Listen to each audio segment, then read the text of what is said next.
Mutton Lohari तुम्हाला शिकवतोय, जे अतिशय खमंग तेलकट चमचमीत असणार आहे आणि गरमागरम भाकरी केली की त्याच्याबरोबर डेडली लागणार आहे.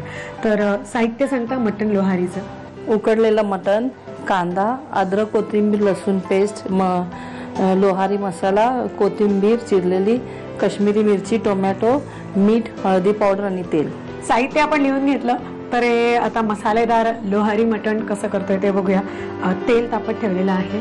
तर आधी काय, कांदा, चिरलेला कांदा.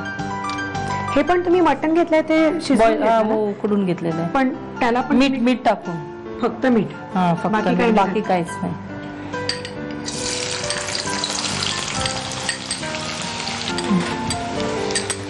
कांदा परतायला, कांदा परतून घ्यायचा. तर मागे एक होत असेल की तुम्ही हे मटण बनवायला घेतल्यानंतर की तशी बैठी चाळ सिस्टीम आहे ही, तर सगळीकडे हा खमंग वास दरवळत वास येतो ना. मसाला हा तुमचा खास मसाला, लोहारी मसाला.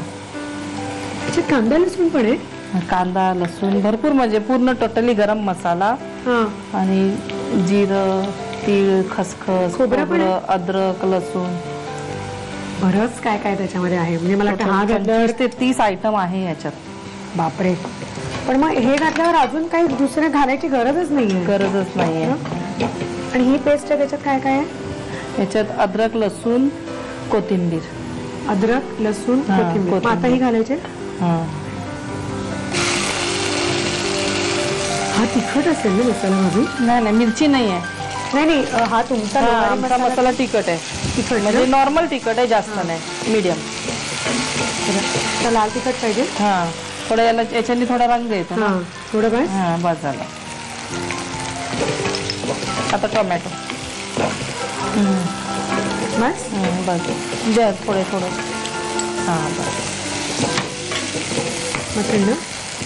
मटन नाही, हळदी पावडर आधी. हळद, बस. मीठ पण पाहिजे ना. मीठ म्हणजे मटन मध्ये मीठ आहे. आता मसाल्यापुरतं मीठ. परतला गेलाय. आणि याच्यातच उसळ पण तुम्ही करत असाल. या मसाल्यात उसळ बनते ना. बनू शकतो. या अजून याला तुम्ही काय कांदा खोबऱ्याचं वाटण वगैरे पण घालता का? नाही घालत. नाही घालत आम्ही. पण त्याच्यासाठी म्हणजे पिठात थोडंसं चण्याचं पीठ असतं ना, उसळ बनवायची असेल तर चण्याचं पीठ थोडंसं टाकायचं, म्हणजे रस्सा आहे ना त्याच्यात घट्टपणा येतो. हो, पण मग हे उत्तम गोष्ट आहे. अगदी तेल थोडंसं जर आपण कमी केलं तर ज्यांना खोबरं वगैरे नाही खायचंय आहारामध्ये जास्ती, तर त्यांना असं बनवायला काहीच हरकत नाही.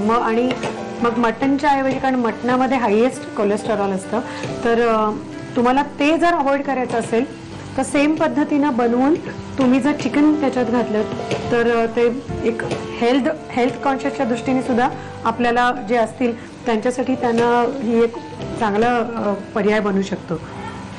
आता हे परतायचं ना. पण मग ह्याच्यात पाणी नाही घालणार आपण. पाणी नाही, हे सुकं, कारण टोमॅटोचं ऑलरेडी पाणी थोडंसं सुटतं, मग त्याच्यात परतून जातं ना.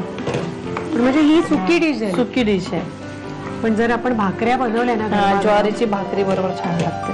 पर कांदा आता या सगळ्या गोष्टींबरोबर लागतोच.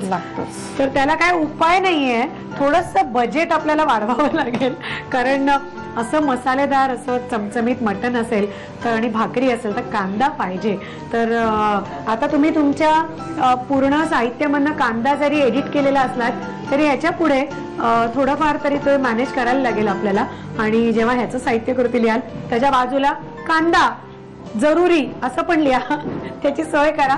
आणि आता आम्ही काय काय केलं त्याचं साहित्य कृती घ्या. मटण लोहारी बनवण्यासाठी लागणारं साहित्य: उकडलेलं मटण, कांदा, आलं, कोथिंबीर, लसूण पेस्ट, लोहारी मसाला, कोथिंबीर, तिखट, टोमॅटो, मीठ, हळद आणि तेल. कृती: कांदा, लसूण, सुकं खोबरं, तीळ, ओवा, खसखस आणि खडा गरम मसाला एकत्र भाजून वाटून लोहारी मसाला तयार करावा. कढईमध्ये तेल गरम करून त्यामध्ये कांदा, लोहारी मसाला, आलं, लसूण, कोथिंबीर पेस्ट, तिखट आणि टोमॅटो घालून मिश्रण शिजवून घ्यावं. त्यामध्ये हळद, मीठ आणि उकडलेले मटणाचे तुकडे घालून परतून डिश सर्व्ह करावी.